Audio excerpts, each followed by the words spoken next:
What do people look for in a compact 7-seat family people carrier? Good build quality, neat packaging, a versatile seating system, a reputation for reliability, and a choice of frugal engines. Toyota's much improved Verso certainly ticks all those boxes. Slowly but surely, Toyota's product range is becoming more desirable. Not only the sporty niche models, but also the more practical cars in the lineup, like this one, the Verso MPV. This is the third generation version of Toyota's compact family-sized MPV, a vehicle we first saw in 2001, badged as the Corolla Verso.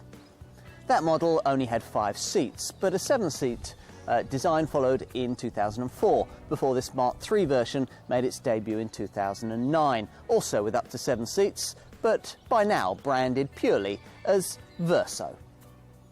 It was an exceptionally competent car, but it wasn't one you'd necessarily try and find reasons to buy, and too often for Toyota's liking, potential customers passed up the opportunity for ownership in favour of more stylish or perhaps more dynamic options in the compact people carrying segment. Hence the need for this revised third generation version, introduced at the end of 2012 and targeted at leaving more of a lasting impression. On the balance sheet, with lower running costs; on the road, with extra refinement, revised suspension and sharper steering; and on your driveway, with sharper looks and extra equipment. A car, in essence, to cover all of your family transport needs, chapter and verso, in a way that you'll feel good about. Let's check it out. When it comes to vehicle dynamics, the expectations of family buyers have changed quite a bit since this Verso was first launched in 2009.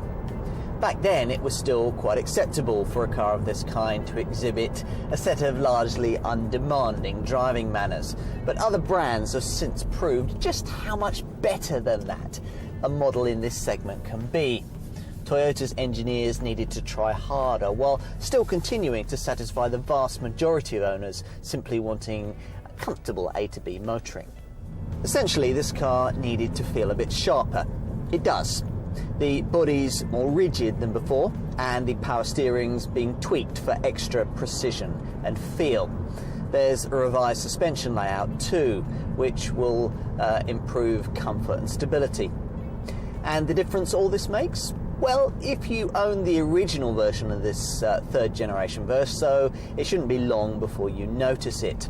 Pressing on through a series of bends, the car will feel more confident and agile. And even in more relaxed motoring when you're cornering, the reduction in body roll will keep your passengers happier. They'll like the fact that it's quieter too.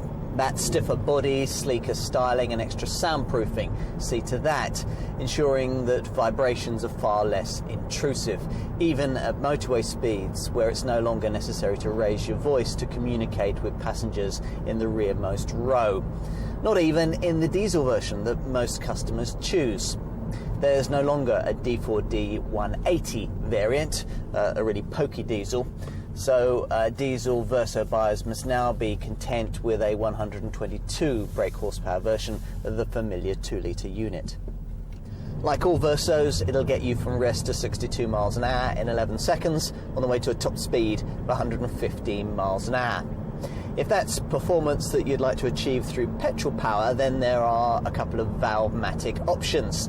Either a 130 brake horsepower manual 1.6 or a 145 brake horsepower multi-drive S automatic 1.8. Here though, I've got the diesel, which thanks to 310 newton meters of torque, feels the quickest of the trio in ordinary day-to-day driving.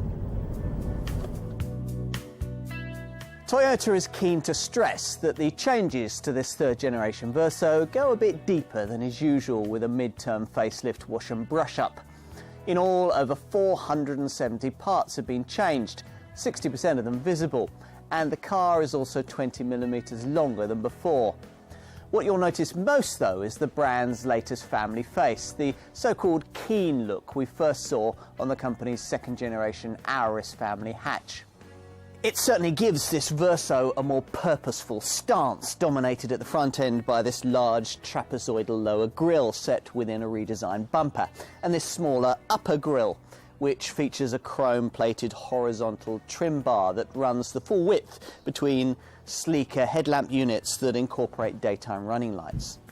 Moving to the side, where there are smaller, more aerodynamically efficient door mirrors, the trademark dual zone styling remains much as before, with a strong character line that sweeps from the leading edge of the front bumper, then flows upwards through the rear doors and the rear pillar to define the line of the rear roof-mounted spoiler. It all nicely sets off rearward styling that, as at the front, includes extra chrome decoration, a revised bumper and smarter rear light clusters. Now, what hasn't changed are the essential dimensions of this car: wheelbase, height, width, which means that there's no more room inside. So, as with virtually all compact 7-seat MPVs, this third row seating is really intended for children. If you really must put adults here, then you'll find it fortunate that these seats recline. To keep bigger folk happy, even on short journeys though, you're probably going to need to go a bit further than that and persuade those in this middle seating row to make use of the 195mm of backwards and forwards sliding range that's on offer to enable some kind of passenger legroom compromise to be reached. Now, this second row is made up of 3 individual sliding seats, which my kids really liked. They also appreciated this optional Skyview panoramic roof and were pleased to find plenty of storage spaces, including these underfloor compartments and seat back storage beneath stowable aviation-style fold-out tables. There's plenty of storage space up front too, with a spacious centre console box, decently sized door pockets and a twin compartment glove box with a cooled upper section that's big enough to hold a 1.5 litre bottle, plus an 8.2 litre lower section. In other words, everything is just as sensible as it was before, with the so-called smart wave dynamism dashboard design placing the gear lever comfortably close to the steering wheel, just where you'd want it. What's different though with this improved Verso is that all this sense and sensibility is a good deal easier to live with, thanks to a range of tasteful trim improvements, notably the softer satin black paint finish and the warm satin chromed highlights that you'll find everywhere, from the air vents to around the centrally positioned instrument cluster.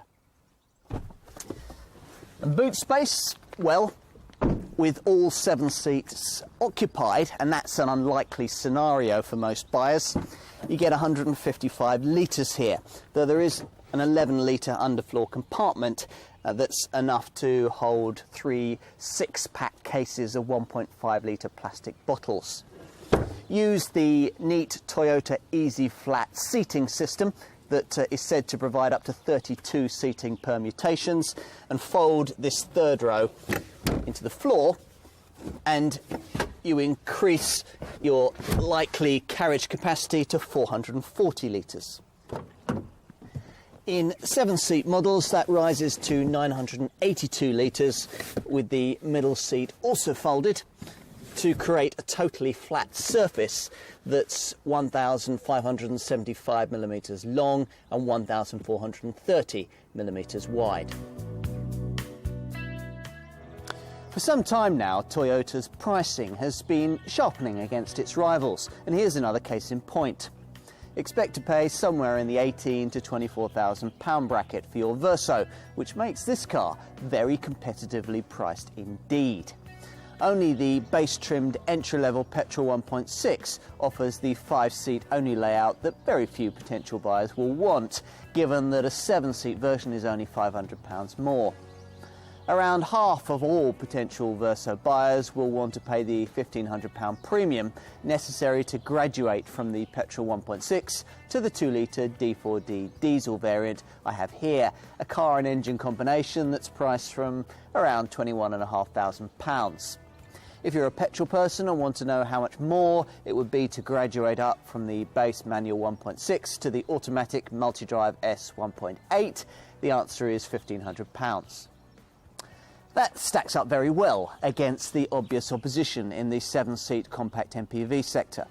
If you're looking at a Verso in 7-seat petrol 1.6-litre guise, a Verso would save you around £500 over an equivalent 1.6-litre Vauxhall Zafira or Peugeot 5008, just over £1,000 over a 1.2-litre TSI Volkswagen Touran, just over £2,000 over a comparable Ford Grand C-Max 1-litre T EcoBoost 125 PS, and just over £3,000 over a comparable Renault Grand Scenic 1.2 TCE.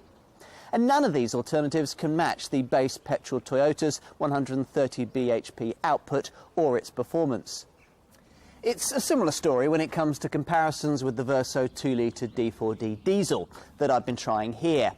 It offers more power and performance than most of the opposition and is more competitively priced, saving you around £600 on a Peugeot 5008 1.6-litre HDI, around £1,500 on the most affordable diesel versions of cars like Volkswagen's Touran, Ford's Grand C-Max, Vauxhall Zafira or the Mazda 5, and nearly £3,000 on the most affordable diesel-powered Renault Grand Scenic. If, having considered all of this, you conclude that it is a Verso that your family really needs, then regardless of your choice between 1.6 or 1.8-litre petrol power, or indeed this 2-litre D4D diesel, you'll be expecting a decent level of specification to be included as standard, which is largely true, though the real niceties like alloy wheels, roof rails and the Toyota Touch infotainment system with Bluetooth and a rear parking camera only start at mid-range trim level. Go for a baseline variant and you get, well, the basics. Daytime running lights, front fog lamps, a Thatcham Category 1 alarm, power windows and mirrors, air conditioning that also cools the upper glove box, a 4-speaker stereo with steering wheel mounted controls, a USB jack and an aux-in connectivity point, plus a trip computer and hill start assist control to stop you from drifting backwards on uphill junctions. Options I'd want to consider include upgrading the Toyota Touch infotainment system to touch and go status so that it includes sat-nav. I'd also want to look at things like the Skyview panoramic glass roof, a cargo liner, a reversible boot mat and a large 360-litre roof box for holiday trips. Standard safety stuff includes twin front, side and curtain airbags plus a driver's knee bag. There are also ISOFIX child seat fastenings, anti-whiplash head restraints, and all the usual electronic assistance features for braking, traction and stability control to justify a 5-star rating in Euro NCAP's independent crash tests. In terms of running costs, you might think that because this Verso campaigns with a 2-litre D4D diesel engine against comparable rivals with 1.6-litre diesel units, then it might be at a disadvantage. But in actual fact, the figures are very, very class competitive. This D4D Verso managing 57.6 miles to the gallon on the combined cycle and putting out 129 grams per kilometre of CO2. And that's slightly better, in fact, than you'll get from comparable 1.6-litre diesel versions of the Peugeot 5008 and the Mazda 5. As for the petrol models, well, a 1.6-litre petrol Verso manages 42.8 miles to the gallon on the combined cycle and 154 grams per kilometre of CO2, which is slightly better than a 1.6-litre petrol-powered Vauxhall Zafira or Peugeot 5008. It's a bit tougher to find direct competitors for the automatic-only Verso Petrol 1.8 Multi-Drive S, but its returns, 41.5 miles to the gallon on the combined cycle and 159 grams per kilometre of CO2, are quite on a par with much pricier rivals like Volkswagen's Touran 1.4 TSI 140 DSG. You can always buy a Toyota and feel reasonably confident that it's not going to cripple you financially with repair bills as soon as the long 5-year warranty runs out. The used car market too has a healthy respect for the Japanese manufacturer's reliability record, and depreciation levels are softened as a result. Buyers can also choose the Toyota Access system, which gives you a guaranteed buyback price at the end of your ownership term and fixed price servicing deals. Insurance groupings range between 13 and 17. The Verso has always been a car you bought because it made sense. This one, though, does a bit more than that. Its compact 7-seat family layout still ruthlessly ticks almost every practical box. And it remains a solidly appealing, take it as you find it, get the job done kind of vehicle that's thoroughly user-friendly, especially with its easy-to-operate seating system. As before, you'll find that almost nothing will go wrong and that everything will feel just right. All that we've known since the third generation version of this Toyota was first launched in 2009. The difference now, though, comes with the injection of a little extra luxury and a lot of extra personality. True, those won't be the things that will have first prompted you to buy a people carrier, but in a closely fought market where every contender seems similarly spec'd, they're the things that can make the difference. And they've created in this car a smarter, quieter, more efficient, more comfortable, and just plain better Verso. Overall, there are still few more practical, better built or more reliable choices in this segment. It's just that now you can make a head choice with a bit of heart too.